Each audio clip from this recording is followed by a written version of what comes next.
Here I have BLACKVIEW BV6600, and today I'm going to show you how to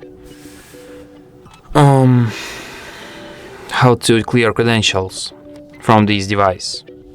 So firstly you have to open settings, then go to the security section, then go to the encryption credentials and select the last option, clear credentials, and confirm it.